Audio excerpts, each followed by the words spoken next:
పాపాలు అన్నిటిని మా నెత్తి మీద నెట్టేసి నోరు ఉంది కదా అని వాగి మమ్మల్ని తప్పుపట్టాలనుకుంటున్నారా? ఇదేనా మీ 10 ఏళ్ళ అనుభవం? ఈ అనుభవంతోనేనా మీరు మమ్మల్ని అందరినీ ప్రజల్ని మోసం చేసినట్టు సభలో కూడా సభను తప్పుదో పట్టించాలని ఆలోచన చేసేదాన్ని నేను అడుగుతున్నా అధ్యక్ష. అందుకే ఈరోజు ఈ ప్రాజెక్టులను పూర్తి చేయాలి యుద్ధ ప్రాతిపదికన. మీరు అప్పులు తప్పులు చేసి ఇక్కడ కొంప ముంచిపోతే కూడా దాన్ని చక్కదిద్దుకుంటూ ఒకటొకటిగా పరిష్కరించుకుంటూ ఆ ప్రాజెక్టులను ఎట్లయినా పూర్తి చేయాలని నిన్న మొన్న సీతారామ సాగర్లో మా తుమ్మల నాగేశ్వరరావు గారు, మా ఉత్తమ్ కుమార్ రెడ్డి గారు, ఆ జిల్లా మంత్రులందరూ కష్టపడి అక్కడ ప్రాజెక్టులను ఒక కొలికి తెచ్చే ప్రయత్నం చేస్తారు. పాలమూరు రంగారెడ్డి ఎత్తిపోతల్ని చేయాలనుకుంటున్నాం. శ్రీశైలం లెఫ్ట్ బ్యాంక్ కెనాల్ని మేము వచ్చిన తర్వాత 10 ఏళ్ళు నువ్వు పడవ పెడితే మళ్ళీ ప్రారంభించినాం. అనుకోకుండా ఒక ప్రమాదం జరిగింది అధ్యక్ష. ప్రమాదం జరిగి ప్రజలు చచ్చిపోతే, అక్కడ ఉన్న కార్మికులు చచ్చిపోతే సానుభూతి చూపించాలి, కుటుంబాలను ఆదుకోవాలి, కుటుంబాలను పరామర్శించాలి. కానీ పైశాచిక ఆనందం ఏంది అధ్యక్ష? ఎవరు చచ్చిపోయినా తండ్రి కొడుకు మామ అల్లుళ్ళు కలిసి డాన్సులు చేస్తారు అధ్యక్ష. పంట ఎండిపోతే కథం, అసలు వాళ్ళ పైశాచిక ఆనందానికి పరాకాష్ట అయిపోయింది అధ్యక్ష.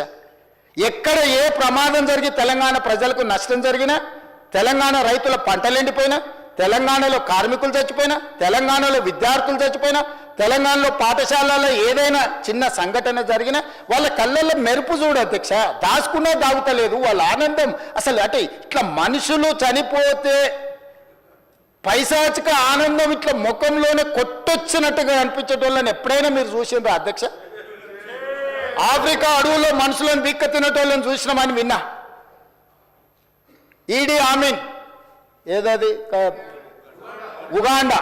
ఉగాండాకు అధ్యక్షుడు ఉండే అధ్యక్ష ఈడీ ఆమీన్ అని.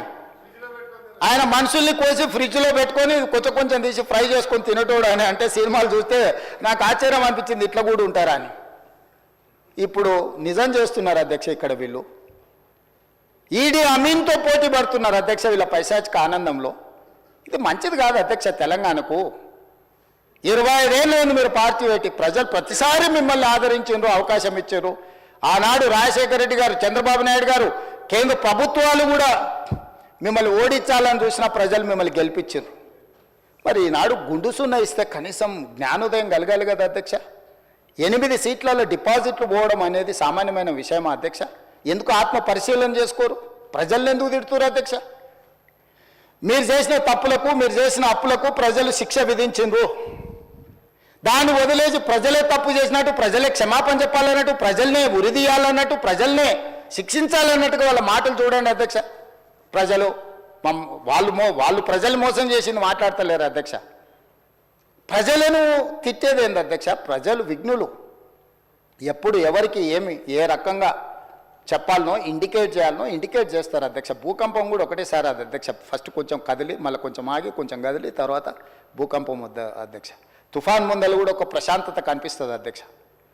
తెలంగాణ సమాజం కూడా తుఫాన్ ముందు ప్రశాంతత లాగా 2022 నుంచి 23 నుంచి వరుసగా అట్లా చూపిస్తూనే ఉన్నారు వాళ్ళ గంభీరత్వాన్ని. ఇప్పటికైనా జరిగిన పరిణామాలు అంచనా వేసుకొని పరిశీలించుకొని వచ్చి కూర్చొని ఒక బాధ్యత కలిగిన ప్రతిపక్షంగా ఇక్కడ ఉండి మంచిని మంచి, చెడును చెడు, మీ అనుభవాన్ని ఉపయోగించి విశ్లేషించి విడమర్చి మాట్లాడితే ప్రజలు ఆమోదించేటోళ్ళు అధ్యక్ష. మాటకు ముందు స్టేచర్, మాటకు వెనకాల స్టేచర్ అంటారు అధ్యక్ష. మీ స్టేచర్ పట్ల ఉన్న మీ ఆలోచన, మీ పట్టింపు ఈ స్టేట్ ఫ్యూచర్ పట్ల లేదా అధ్యక్ష? నేను అడుగుతున్నా, ఈ స్టేట్ ఫ్యూచర్ వద్దా? ఈ స్టేట్ ఫ్యూచర్ వద్దా? మీ స్టేచర్ గురించే మీ తాపత్రయమా? ఒకనాడు మీరు అధికారంలో ఉన్నారు, మీ పార్టీకి అధికార పార్టీగా స్టేచర్ ఉండే. 2023 డిసెంబర్ 3 తారీఖు నాడు అధికారం నుంచి ప్రధాన ప్రతిపక్ష పార్టీ స్టేచర్ ఇచ్చారు. ప్రతిపక్ష పార్టీ స్టేచర్ అది మీ పార్టీకి. 2024 మే జూన్లో పార్లమెంట్ జరిగింది, గుండు సున్నా ఇచ్చిండ్రు, మీ పార్టీని మార్చరీకి పంపించారు. నేనేం తప్పు మాట్లాడినా అధ్యక్ష? ఏమన్నా నేను? ఆనాడు మీరు అధికారంలో ఉన్నారు, స్టేచర్ ఉండే, తర్వాత ప్రతిపక్షం స్టేచర్ అయిపోయింది, ఆ తర్వాత గుండు సున్నా వచ్చి 8 డిపాజిట్లు పోయినాక మార్చరీలకు పోయిందని అన్న అధ్యక్ష. నేనేమన్నా అధ్యక్ష? అందులో తప్పేముంది అధ్యక్ష? బీఆర్ఎస్ ఈరోజు మార్చరీలో ఉందని నేను చెప్పిన అధ్యక్ష. దాన్ని ఒక వ్యక్తిని అన్నట్టుగాను, పెద్ద ఆయన్ని చంద్రశేఖరరావు గారు నేను అన్నట్టుగా హరీష్ రావు గారు, కేటీఆర్ గారు చిత్రీకరిస్తున్నారు అధ్యక్ష. అంత కుత్సిత స్వభావం నాకు లేదు అధ్యక్ష. చంద్రశేఖరరావు గారి దగ్గర ఉన్న కుర్చీని 4 కోట్ల తెలంగాణ ప్రజలు గుంజుకొని నన్ను తెచ్చి ఇక్కడ కూర్చోబెట్టారు అధ్యక్ష. ఇంకేముంది అధ్యక్ష చంద్రశేఖరరావు గారి దగ్గర నేను తీసుకోవడానికి? వారి దగ్గర ఉన్నది ప్రధాన ప్రతిపక్ష హోదా. ఆ ప్రధాన ప్రతిపక్ష హోదా ఎవరికి కావాలి అధ్యక్ష? అయితే హరీష్ రావు గారు కావాలి, లేకపోతే కేటీఆర్ కావాలి. అయితే గీతే ఏదైనా కోరుకుంటే జరగరాంది ఏదైనా జరిగితే వాళ్ళిద్దరు ఆ కుర్చీ కోసం పోటీ పడతారు. కానీ నేను ఇక్కడి నుంచి అక్కడికి పోను కదా అధ్యక్ష. నేనెందుకు కోరుకుంటా అధ్యక్ష? ఇది సింపుల్ లాజిక్ కదా అధ్యక్ష. నాకెందుకు ఆపాదిస్తున్నారు అధ్యక్ష అట్లాంటి తప్పుడు మాటలు అన్నిటినీ? నేను అట్లా కోరుకుంటలేను అధ్యక్ష. 100 సంవత్సరాలు ఆయురారోగ్యాలతో చంద్రశేఖరరావు గారు ఉండాలి. వారు ఆ ప్రతిపక్షంలో అట్లనే ఉండాలి, నేను ఇక్కడనే ఉండాలి. వారు సూచనలు చేస్తూనే ఉండాలి, నేను మంచి పరిపాలన అందిస్తూనే ఉండాలి. మా ఆర్థిక మంత్రి గారు మాకు నిధులు అందిస్తూనే ఉండాలి అధ్యక్ష. ఇది మా ఆలోచన అధ్యక్ష. ఇది మా భవిష్యత్ కార్యాచరణ. నేనెందుకు కోరుకుంటా అధ్యక్ష? నాకెందుకు?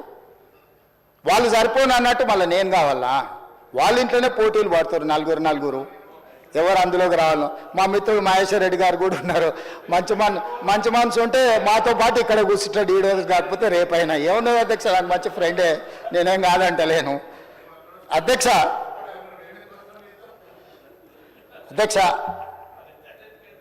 10 సంవత్సరాల వాళ్ళ పరిపాలనలో ఈ తెలంగాణ రైతాంగానికి జరిగిన సంక్షేమం కానీ, అభివృద్ధి కానీ, చేసిన రుణమాఫీ కానీ, లేకపోతే కొనుగోలు చేసిన వడ్లు కానీ, కందులు కానీ, పత్తి కానీ, మిర్చి కానీ, పసుపు కానీ, సోయాబీన్ కానీ, ఏ పంటల గురించి అయినా, పండించిన పంటల గురించి, లేకపోతే కొనుగోలు చేసిన పంటల గురించి, లేకపోతే విధానపరమైన నిర్ణయాలు అగ్రికల్చర్ పాలసీ గురించి కానీ, ఎనర్జీ పాలసీ గురించి కానీ, ఇంకేదైనా పాలసీ గురించి కానీ, రైతుల గురించి ఎప్పుడైనా మేము చర్చకు సిద్ధంగా ఉన్నాము. చంద్రశేఖరరావు గారిని తారీఖు చెప్పమని నేను మా సంబంధిత శాఖ మంత్రులను రిక్వెస్ట్ చేస్తా. తమరిని కూడా నేను రిక్వెస్ట్ చేస్తున్నా. ప్రధాన ప్రతిపక్ష నాయకుడు గారు ఒకవేళ ఏదైనా సూచన చేస్తే any specific discussion on the subject మాకేం అభ్యంతరం లేదు అధ్యక్ష. నేను కూడా మిమ్మల్ని విజ్ఞప్తి చేస్తున్నా. రైతులకు సంబంధించిన దాని మీద వారు ఎప్పుడు అడిగినా మనం చర్చ చేద్దాం అధ్యక్ష.